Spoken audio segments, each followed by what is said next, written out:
Hola amigos. En el vídeo de ayer, hubo varias alusiones entre los comentaristas del Espejo, a la teoría geopolítica del Heartland, o la isla mundial, y que las huestes fascistas occidentales han hecho de ella una especie de catecismo sagrado. En ese catecismo, escrito con tinta de sangre, se dice que esa isla tiene que ser conquistada y gobernada bajo las leyes que la OTAN encabezada por Estados Unidos imponga al resto del mundo. Y en eso están al unísono todos los estamentos de las naciones de las burguesías de Occidente, haciendo que la Tercera Guerra Mundial, que se desarrolla sin prisas pero sin pausas, haya que empezar a contarla. Acumulando las noticias e intuiciones que se van precipitando, y como creo que todos estamos un poco perdidos a la hora de poder intuir el siguiente paso que darán los promotores. Las tenemos que ir marcando con una miguita de pan, para que podamos volver sobre nuestros pasos en caso de que ya nos encontremos perdidos del todo. El problema será si los carroñeros se comen las miguitas de pan, y ya no encontramos el camino de la paz, ni los promotores, ni los ciudadanos que los eligen.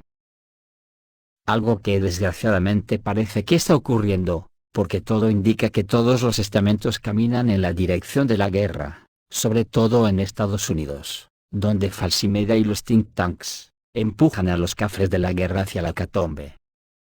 Y hablan sin tapujos de que debemos prepararnos para la guerra contra China y Rusia al mismo tiempo.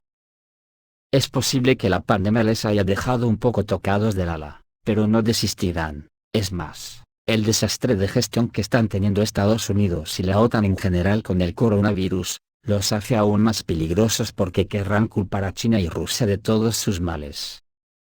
Y la teoría geopolítica del Heartland se nos muestra como una realidad que nació de las mentes calenturientas de un imperio enfermo, que actualmente ha pasado de la ficción a la realidad. Mirad lo último que se publicó el día 2 de agosto de 2021, dos noticias a cual más preocupantes. Los medios estatales de Estados Unidos han sido duramente criticados por publicar caricaturas xenófobas y enfermizas que muestran a los rusoparlantes como cucarachas y subhumanos. ¿Y todo esto en una emisora estatal estadounidense, la Radio Free Europe Radio Liberty, en español Radio Europa Libre / Radio Libertad? Es una organización de radiodifusión financiada por el gobierno de los Estados Unidos que transmite noticias, información y análisis a países de Europa del Este, Asia Central y Medio Oriente. Y que ha sido criticada en Twitter, después de que un largo hilo de caricaturas xenófobas del artista ucraniano Alexei Kustovsky, que representa a personas de habla rusa como cucarachas subhumanas, se volviera viral. La emisora Radio Liberty está registrada por el Ministerio de Justicia de Rusia como un medio de comunicación extranjero. Las caricaturas, publicadas por el medio controlado por el gobierno de Estados Unidos durante muchos años, tienden a glorificar el nacionalismo ucraniano y apuntan tanto a los rusos, como a los rusoparlantes. Al tiempo que muestran al presidente Vladimir Putin y otros funcionarios en Moscú como idiotas integrales. Además de retratar claramente a los rusos como infrahumanos, las imágenes también son pro-occidentales, impulsando una política de integración en el bloque de la OTAN liderado por Estados Unidos. Esto es presumiblemente lo que atrajo a los propagandistas de Radio Liberty para publicar las imágenes. En uno de esos gráficos, los hablantes de ruso se representan como cucarachas, huyendo del supuesto poder del idioma ucraniano. Los insectos parecen tener los rostros de Putin, del ministro de Relaciones Exteriores de Rusia Sergei Lavrov, y de la figura de la oposición ucraniana, Viktor Medvedchuk, quien es objeto de una acción legal por motivos políticos en Kiev. En otra caricatura, una mujer mayor es representada como una maruja estúpida y atrasada por Verbati, una comedia en ruso producida por el presidente ucraniano Volodymyr Zelensky, en un televisor de estilo antiguo. Por el contrario, una familia ucraniana de aspecto feliz ve la televisión con doblaje. Además del sentimiento antirruso, las caricaturas también parecen burlarse de problemas graves, incluida una posible crisis humanitaria. Uno de los dibujos de Kustovsky se centra en los problemas relacionados con la sequía en Crimea.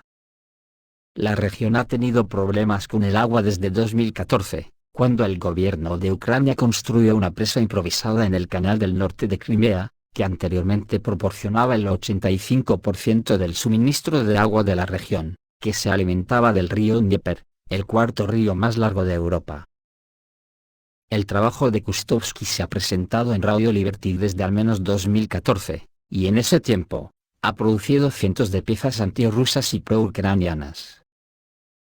La organización matriz de Radio Liberty, la agencia de medios globales de los Estados Unidos, está obligada a ser coherente con los objetivos generales de política exterior de los Estados Unidos y proporcionar una capacidad de aumento para apoyar los objetivos de la política exterior de los Estados Unidos durante las crisis en el extranjero. Y si las imágenes de Kustovsky reflejan la línea editorial ya que las siguen publicando, pues apaga y vámonos. Otra noticia todavía más preocupante de ese mismo día, es que el Comando del Indo-Pacífico de Estados Unidos llevará a cabo el ejercicio global a gran escala del 2 al 27 de agosto de 2021. Le llaman los G21, y es un ejercicio del Departamento de Defensa ejecutado por el Comando del Indo-Pacífico de Estados Unidos, la Armada y la Infantería de Marina, junto con las Fuerzas Armadas del Reino Unido, la Fuerza de Defensa Australiana, y la Fuerza de Autodefensa de Japón.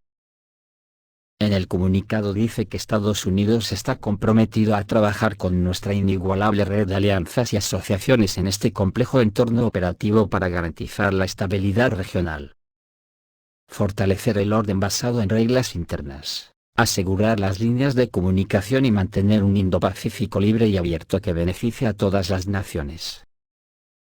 Este ejercicio de dominio completo se llevará a cabo en toda la región del Indo-Pacífico con nuestros socios globales en forma de entrenamiento de campo, actividades de apoyo logístico, aterrizajes anfibios, maniobras aéreas y terrestres, operaciones aéreas, operaciones marítimas y actividades de operaciones especiales. Las fuerzas de Estados Unidos se entrenarán con aliados y socios para mejorar la interoperabilidad, la confianza y el entendimiento compartido para abordar mejor los desafíos de seguridad que afectan a todas las naciones. En el espejo lo interpretamos como un desafío en toda regla a China, en una especie de actualizar los consejos del militar estadounidense retirado James Stavridis, que apelaba al temor más profundo de la élite política de Washington. Y de hecho, de todos los países de habla inglesa, que surgió de la teoría geopolítica de Heartland, de Alford John Mackinder, que para el que no lo sepa hace referencia a la isla mundial, o World Island, en inglés, que comprende los continentes de Europa, Asia y África, siendo el más grande, más poblado, y más rico de la Tierra, de todas las combinaciones posibles. Esa teoría viene a decir que el dominio de esa área concreta del mundo permitiría dominar todo el planeta. Es por eso que el almirante James Stavridis escribió alarmado de que China y Rusia quieren controlar la isla mundial. Me imagino que tendrá en mente la nueva ruta de la seda china. Que yo por mi parte digo que no hace falta ser muy lumbreras para percatarse de esa teoría.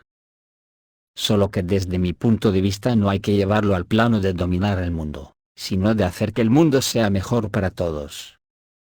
Pero que desde el punto de vista de ese señor de la guerra estadounidense, el tal James Stavridis, esto es una gran amenaza existencial para los Estados Unidos, ya que esa isla mundial actualmente es la parte más importante estratégicamente de Eurasia, cuyo control se considera uno de los factores clave que dominan el mundo. La isla mundial ha sido y es la causa más importante por la cual Estados Unidos y sus socios estaban listos para luchar en el último siglo, y dado que la isla mundial actual abarca toda Asia, África y Europa. El almirante Stavridis, enumerando los puntos de interacción entre Moscú y Pekín, llega a una conclusión pesimista para Estados Unidos, ya que perder esa isla sería la práctica desaparición de Estados Unidos tal como lo conocemos. En respuesta, se propone hacer todo lo posible para vincular a Europa con Estados Unidos, y no permitir que la alianza chino-rusa seduzca a los países europeos. La receta de un almirante retirado es sorprendentemente diplomática. Estados Unidos y sus aliados deben prestar atención a la creciente cooperación entre Rusia y China. enfocar la recopilación de inteligencia en lo lejos que puede llegar esta colaboración, y hacer todo lo posible para apoyar a la Europa unida y fortalecer la red de alianzas, asociaciones y relaciones amistosas en toda la periferia de Asia. En otras palabras, viene a decir que Estados Unidos le tiene que hacer urgentemente la pelota a Europa, para que no se una a la ruta de la seda. Pues yo le digo que esté tranquilo, porque eso no creo que le cueste mucho, porque las burguesías europeas están muy contentas con la protección de los mercenarios de la OTAN, ya que es el ejército privado de las élites financieras estadounidenses y mundiales. En la serie de medidas que expone el exmiembro de la OTAN, rechina los oídos el silencio obvio en esta lista de medidas de un trabajo de sabotaje sobre la cooperación ruso-china, pero aunque el almirante Stavridis no menciona esto directamente. En el mismo texto del artículo trata sobre el relleno de las típicas tesis antichinas, comenzando por meter cizaña entre China y Rusia, por cualquier cosa. Por declaraciones de Putin, o de Xi Jinping, ya se sabe. Que si Putin ha dicho tal o cual cosa, que si Rusia estaría mejor si no trabajara con China, o que China ve a Siberia como un bistec de perro listo para comérselo, etcétera, etcétera. O sea, lo que todos sabemos que hace la falsimedia imperial, inventarse cosas contra Rusia y China, publicarlas, y luego creérselas ellos mismos. Y hay una cosa que a todos nos tiene que preocupar mucho, y tendremos que estar preparados para lo que viene. Es el pequeñísimo detalle de que a ninguno de los expertos estadounidenses, que están dando estas opiniones a sus ciudadanos para hacer su labor de preparación mental de los mismos, a ninguno se le ocurre insinuar la solución más lógica y más sensata, como es el abogar por normalizar las relaciones entre Washington, Moscú, y Pekín, para hacer un mundo más pacífico, un mundo para la mayor felicidad de todos sus habitantes. Solo se discuten las medidas militares y coercitivas. Sin embargo, esto se aplica por igual a las relaciones entre Estados Unidos y China, y entre Estados Unidos y Europa. Solo se discuten técnicas dolorosas y la palabra compromiso no está en principio en el léxico de las soluciones recomendadas. Por su parte, un tal profesor Jonas, que en teoría tendría que apaciguar los ánimos, no duda en las expresiones más duras, y no confía para nada en la diplomacia, sino que asombrosamente escribe con franqueza sobre la solución militar como única solución. Dice el cafreste, que Estados Unidos debe desarrollar la combinación correcta de capacidades y conceptos para derrotar a China, o a Rusia, antes de que se hagan demasiado fuertes sus fuerzas armadas. Porque una vez que se determine esta combinación, los Estados Unidos tendrán que crear una fuerza militar considerable. Y aquí es como para echarse a temblar, porque viene a decir, que no serviría de nada derrotar a uno de ellos, ya que el enfrentamiento militar contra los dos a la vez será inevitable. Así que, este es el panorama. Dejemos las miguitas de pan en el camino de la guerra, porque seguramente tendremos que retroceder al campamento base de la paz, que puede quedar tan lejos como en el Neandertal. A ver si hay suerte y arrastramos a los cafres con nosotros, con el permiso del pueblo estadounidense. Que a estas alturas ya estarán muchos de ellos en las oficinas de alistamiento para combatir a los demonios del infierno socialista. Y pensar que todo este imperialismo y este belicismo fascista, solo se hace para mantener en el poder a las burguesías, y a las élites financieras. Es como para estar asustados de espanto, que unas ciudadanías cobardes se pongan del lado de estos cafres, sabiendo que la corriente fascista nos arrastrará a todos al abismo del Cromañón. Esto es todo, amigos, reciban un saludo.